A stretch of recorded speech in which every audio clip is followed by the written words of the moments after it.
Good morning and a very warm welcome to you to our service. Just got a few notices before we start. Brendan has asked me to remind you about our gift aid envelopes. Now, these are the envelopes we're now using. So if you've got another envelope, because there are different systems we've had in the past, please remember that this is the one that we use. And as you can see, there is a gift aid portion for you to sign, which of course means that we're able to claim back the money on your donation. So please do use this and these envelopes if you pay tax, and they are at the back. Also, to remind you, our arts programme Doniau continues, and we've got an intriguing set of titles for the next 2 Thursdays. Next week, on the 11th, is called The Beast of Bangor, and essentially it's Martin giving a demonstration on the organ as to all the different sounds and all the different things that the organ is able to do. And then the following Thursday is a talk by Colonel Michael Outram called The Battling Bishop of Bangor. Again, a very intriguing title, and I'm not sure which battling bishop he's going to be talking about, but it is going to be very much from the past. So please remember Doniau. Also, for the coming week, all of the notices are on the notice sheet. Can I remind you that the 11th of June is St Barnabas' Day, so we'll be having a Eucharist in the morning rather than morning prayer. But it's also important for me to remind you that it is our AGM at 7 o'clock in Eglwys y Groes in Maes G. So if you are on the electoral roll, you should have had an email from me with lots and lots of reports to write. And as I was explaining to the Welsh congregation this morning, just because there are a lot of reports, it doesn't mean that the meeting will be necessarily long. It just means that you've had a chance to read the reports before we have the meeting. So I've sent them out by email to everybody who's on the electoral roll and whose email address works. If you should have had an email from me and haven't, then please have a word with me at the end. It's also the week for prayer of Christian Unity in Bangor this week, not in the usual week in January. And as you can see, there are lots of events that we can join in on the notice sheet as well. So shall we now spend a few moments preparing ourselves for our worship.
the name of the Father, and of the Son, and of the Holy Spirit.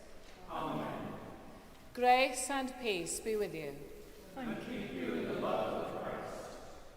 Heavenly Father, all hearts are open to you. No secrets are hidden from you. Purify us with the fire of your Holy Spirit, that we may love and worship you faithfully. Through Jesus Christ our Lord.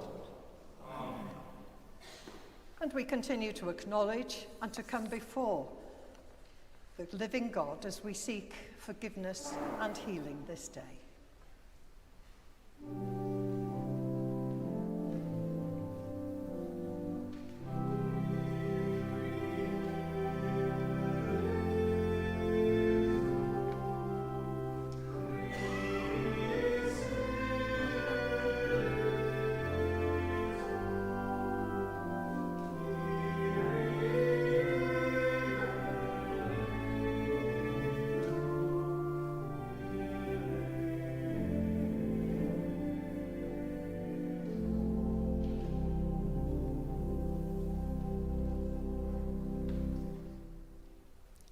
Heavenly Father, we have sinned in thought, word, and deed, and have failed to do what we ought to have done.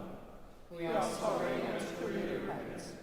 For the sake of your Son, Jesus Christ, who died for us, forgive us all that is past, and lead us in his way, to walk as children of light. Amen. Almighty God, who forgives all who truly repent, have mercy on you and set you free from sin, strengthen you in goodness, and keep you in eternal life. Through Jesus Christ our Lord. Amen. Gloria in excelsis Deo. Amen.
Let us pray. God, the strength of all who put their trust in you, mercifully accept our prayers, and because through the weakness of our mortal nature we can do no good thing without you, grant us the help of your grace, that in the keeping of your commandments we may please you both in will and deed. Through Jesus Christ, your Son, our Lord, who is alive and reigns with you in the unity of the Holy Spirit, one God, now and forever. Amen.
A reading from the letter to the Romans. The promise that he would inherit the world did not come to Abraham or his descendants through the law, but through the righteousness of faith. If it is the adherents of the law who are to be the heirs, faith is null and the promise is void. For the law brings wrath. But where there is no law, neither is there violation. For this reason, it depends on faith, in order that the promise may rest on grace and be guaranteed to all his descendants, not only to the adherents of the law, but also to those who share the faith of Abraham. For he is the father of all of us, as it is written, I have made you the father of many nations. In the presence of the God in whom he believed, who gives life to the dead and calls into existence the things that do not exist. Hoping against hope, he believed that he would become the father of many nations, according to what was said, so numerous shall your descendants be. He didn't weaken in faith when he considered his own body, which was already as good as dead, for he was about 100 years old, or when he considered the barrenness of Sarah's womb. No distrust made him waver concerning the promise of God, But he grew strong in his faith as he gave glory to God, being fully convinced that God was able to do what he had promised. Therefore, his faith was reckoned to him as righteousness. Now the words "it was reckoned to him" were written not for his sake alone, but for ours also.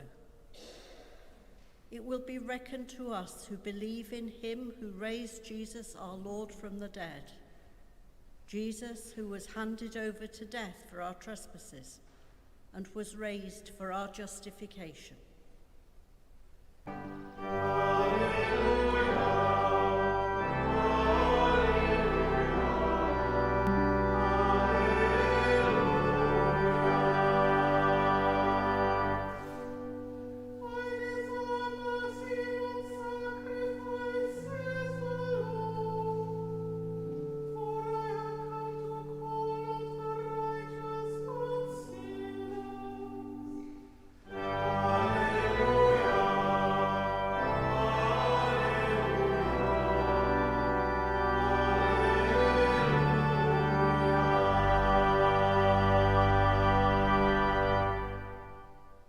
The Lord be with you.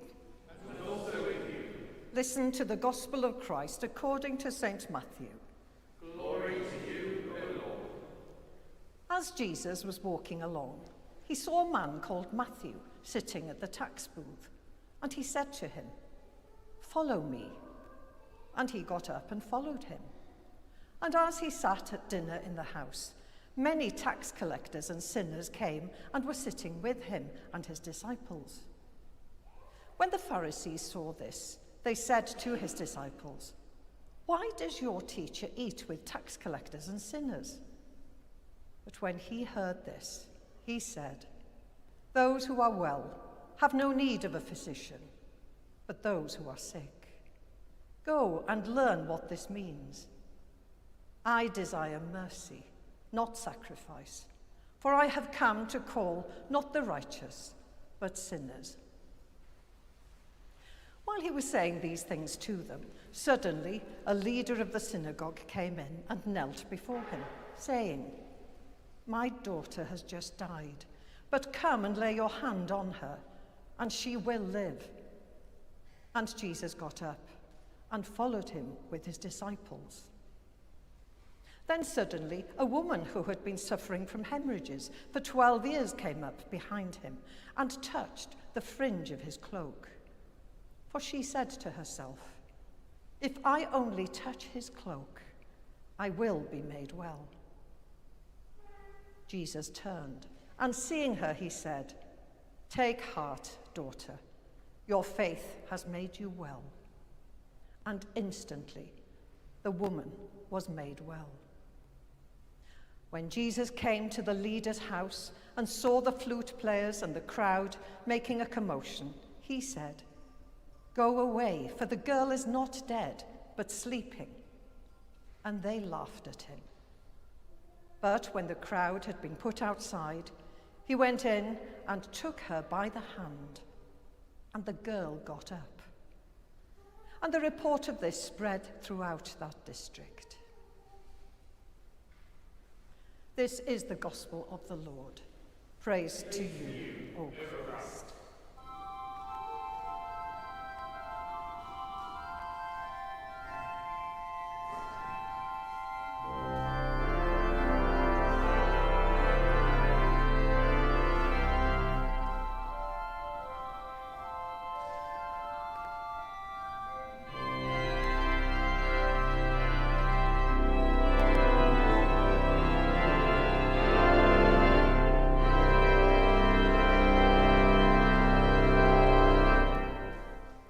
In the name of God, Father, Son, and Holy Spirit. Amen. On my current to-do list is the planning of the ordination service that happens at the end of this month. So as I've been thinking about it, it's brought back memories for me of what it felt like 32 years ago now, standing on the spot just in front of the altar there, and terrified of doing the wrong thing and going the wrong way. Now, some of you, if you're as old as I am, will remember who the Dean was at the time. He was Dean Erwyd Edwards, a very tall and imposing man. He looked very much like the Dean. And I always remember how he would always walk around with dignity, with a very straight back, and even though he had a great sense of humour, he had quite a stern face, really. And the great thing about the service was that he was, even though he was walking with this very straight back and this very imposing figure, you could see him kicking the hassocks out of the way as we were moving from the nave altar to the high altar. Now, I would show you how he did it, but because you can't see, can you, because of this pulpit. But my family, who were sat at the front of the cathedral, couldn't quite believe it, but they thought it was brilliant, and it made them feel quite at home here. Now, one of the great things for me in the last 9 months has been being able to get to know the cathedral in a very special and intimate way, in a very different way for me from before. I've got to know its corners, its spaces, the light, the beauty of the stonework and the tiles. A couple of years ago, when I did the ordination retreat for St David's Ordinance, Bishop Wynne, who was before being a bishop, he was also the dean of that cathedral, talked to me about how you really need to know St David's Cathedral before you lead a service in it or preach, because of the way the floor slopes and curves, and it catches people unawares unless you know it really well. But I think knowing a building well is important for any priest, really, and it's certainly true of this cathedral. You have to feel at home in, really love the building that you work within it. We think we shape buildings, but in many ways, buildings shape us. And now I'm no longer the terrified deacon or priest candidate standing there just in front of the nave altar, scared of going the wrong way or doing the wrong thing or wearing the wrong thing. I'm now the slightly less terrified dean who's standing behind the altar there presiding or preaching here, letting the building shape me as much as I shape it. So it's that sense of feeling very comfortable in your context or feeling very uncomfortable in your context that's come across powerfully to me in our gospel reading today. We come across two people, a leader of the synagogue who is so confident that he can gate crash a party that he wasn't invited to and demand that Jesus comes with him to save his daughter, and a woman who is so anxious and scared that she can hardly come to Jesus and tries to secretly touch him without anyone noticing. One person is very important in his society, the other is an outcast. But we know that both were desperate.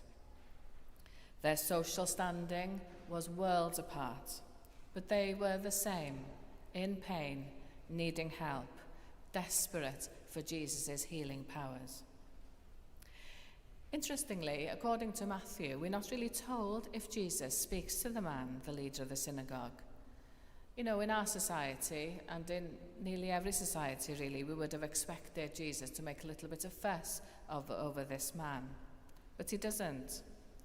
The person he does make a fuss of is the woman with the hemorrhage. He speaks to her, praises her, tells her that it is her faith that has made her well and not his healing. And above all, he calls her daughter. In that interaction, he heals her, restores her social status, and brings her back to the heart of her community. He takes away all her shame and gives her a place in the world again. It really is one of my most favourite gospel readings and interactions of Jesus's. And because the sermon can only be a certain length, I can't go on and on about it as much as I would like to. But in healing her, he breaks every taboo and social norm. Instead of being angry with her, he gives her back her life. But this is her work, not his. If you've been brought up like me, in our age and time, you will know this. Maybe you were told this as you grew up as well. But one of my nine's favourite phrases was, God helps those who help themselves. I think you can take that too far, but certainly this is very much the ethos of today's gospel reading. And one of the books I read in preparation for this sermon said this: the individual who is said to be saved in the story is the one who exhibits the active and not the passive role. So does Jesus give her back her life, or does she reach out nervously to grab it? After all, this is what our passage says. Jesus turned and seeing her said, "Take heart, daughter, your faith has made you well." In many ways, this woman is held up for us as an example to follow, the perfect disciple.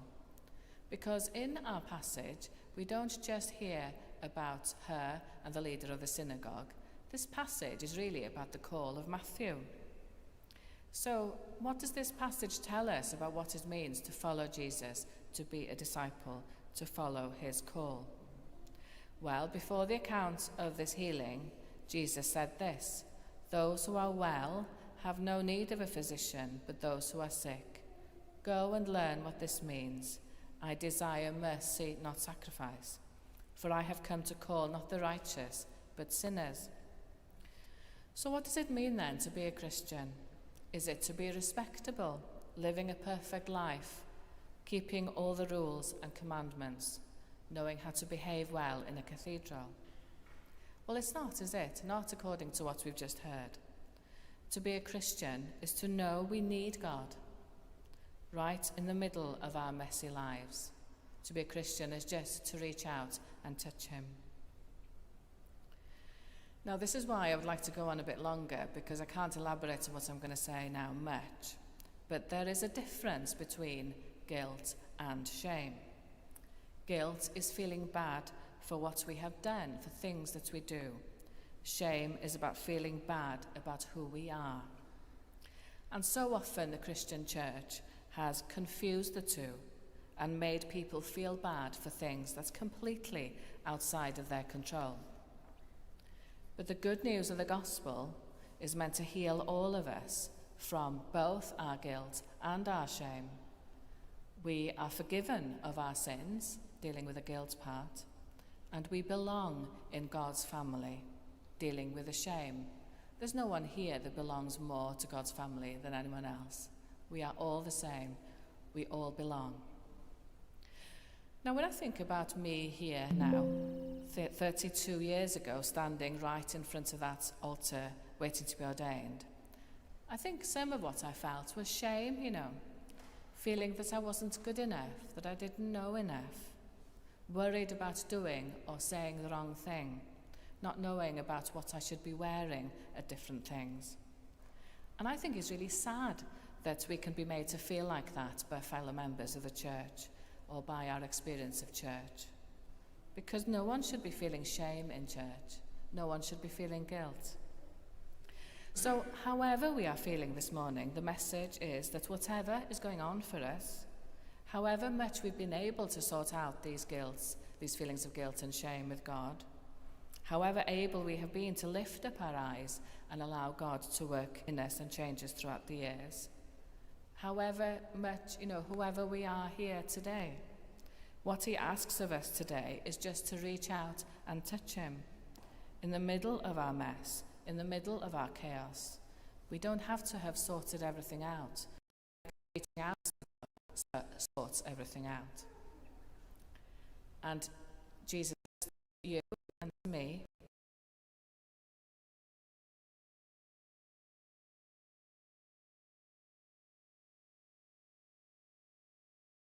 is really that simple. Do we dare to believe that that is all that God is asking of us? In the name of God, Father, Son, and Holy Spirit, Amen.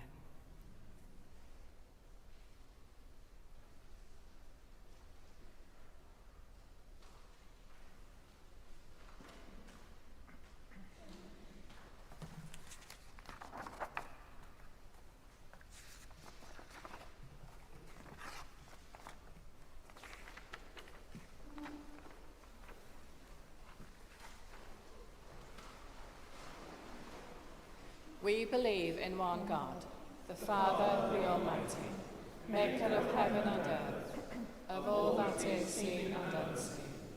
We believe in one Lord Jesus Christ, the only Son of God, eternally begotten of the Father, God from God, light from light, true God from true God, begotten not made, one being with the Father. Through him all things were made. For us and for our salvation, he came down from heaven. By the power of the Holy Spirit, he became incarnate from the Virgin Mary and was made man. For our sake, he was crucified under Pontius Pilate. He suffered death and was buried. On the third day, he rose again, in accordance with the Scriptures. He ascended into heaven and is seated at the right hand of the Father. He will come again in glory to judge the living and the dead, and his kingdom will have no end.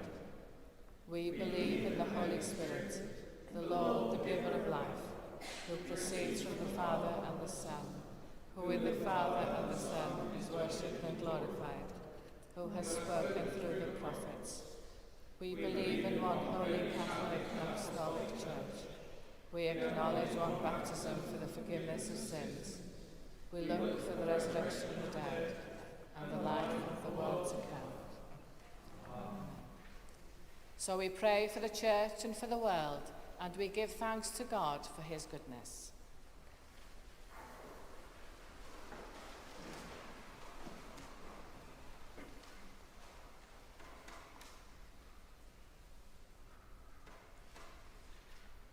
To the God who knows us so well, we pray for peace in our hearts, for acceptance in our welcome, for love in our speaking, and hope in our thinking, and the generosity of God's love to fill us. Lord, we come to focus our minds upon you, not that we might turn aside from the world or forget its need, but so we might return to our daily lives with a greater vision of your purpose and a firmer resolve to serve you in the place where you have put us. May we be faithful in service and rooted in your love, to put into practice the words we say in worship. We pray that you will guide us when we are uncertain of the way ahead, and inspire us anew when we feel discouraged. Lord, in your mercy,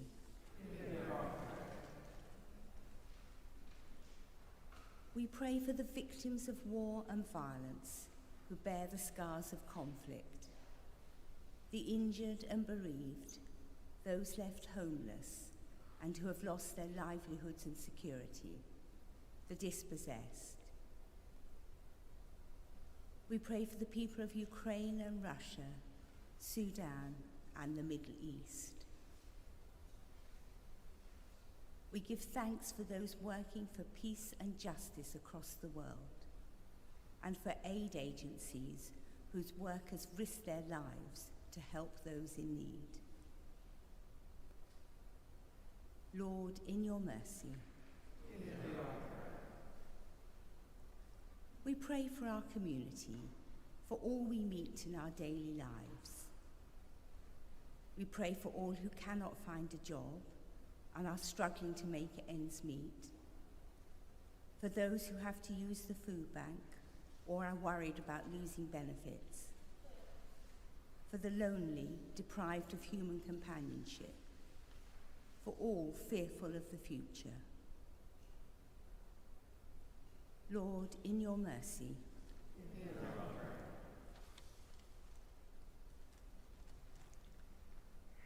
Lord, we bring before you all in any kind of need and their families and friends.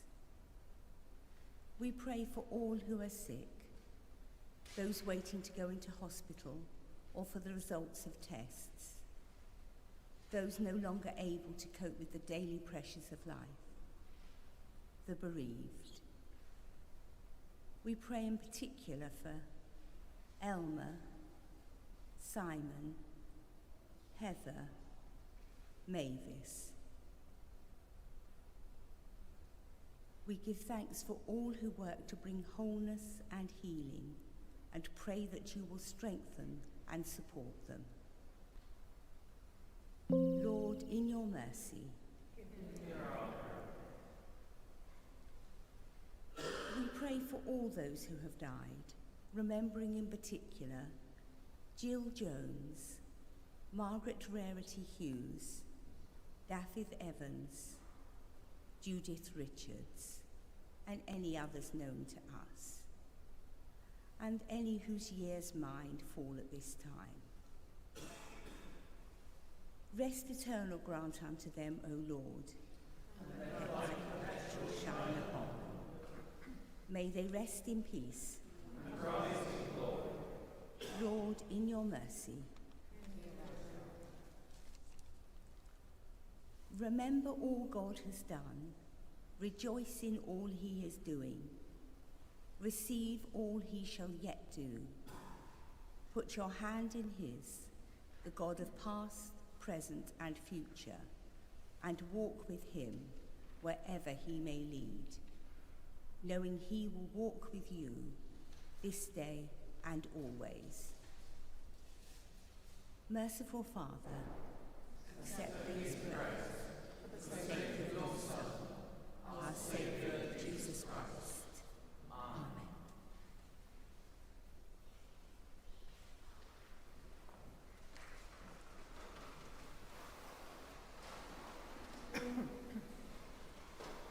Christ is our peace. He has reconciled us to God in one body on the cross. We meet in his name and share his peace. The peace of the Lord be with you always. And also with you. Let us offer one another a sign of God's peace.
Blessed are you, Lord God of all creation.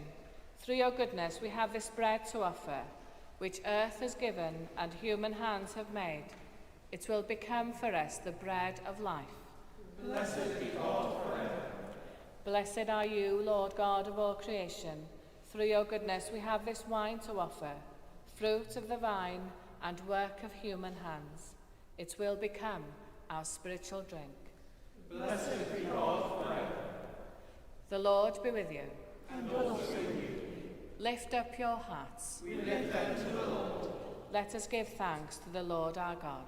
It is right to give our thanks and praise. It is always right, wherever we are, to thank you and to praise you, God our Father and King forever, through Jesus Christ your Son. Through him you made us and the whole universe. When your Holy Spirit came to Mary, Jesus was born as one of us. He loved us so much that he died for us. On the first Easter day, you raised him to life, and death and evil were conquered forever. At Pentecost, you gave the Holy Spirit, as Jesus promised, to help us to live as your children. So, here on earth, with the angels and archangels, and with everyone in heaven, we praise your name and sing.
Father in heaven, listen to the prayer we make in Jesus' name.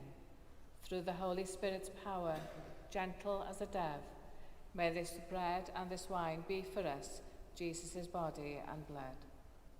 Father, we remember when Jesus had supper with his friends the night before he died. He took the bread, he thanked you, broke it, gave it to his friends and said, "Take this and eat it. This is my body given for you. Do this to remember me."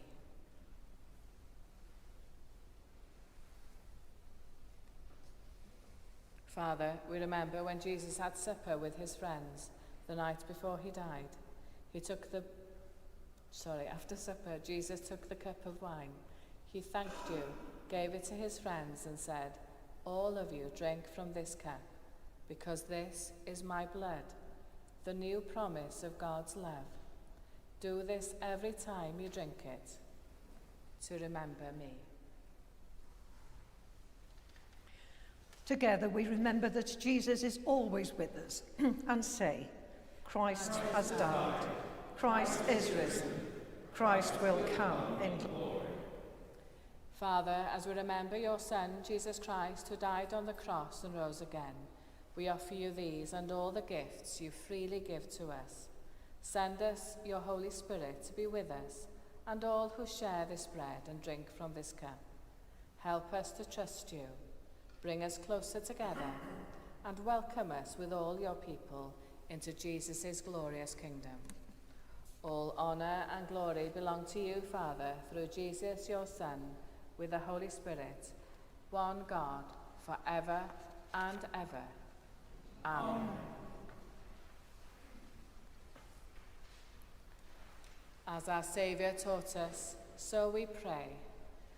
Our Father, who art in heaven, hallowed be thy name. Thy kingdom come, thy will be done, on earth as it is in heaven. Give us this day our daily bread, and forgive us our trespasses, as we forgive those who trespass against us. And lead us not into temptation, but deliver us from evil. For thine is the kingdom, the power, and the glory, forever and ever. Amen. We break this bread to share in the body of Christ. Though we are many, we are one body, for we all share in one bread.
Rhoddion sanctaidd Duw ar gyfer pobl sanctaidd Duw. Jesus Christ is Lord, to the glory of God the Father. God's holy gift for God's holy people. Jesus Christ is holy. Jesus Christ is Lord, to the glory of God the Father.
Give thanks to the Lord, for he is gracious.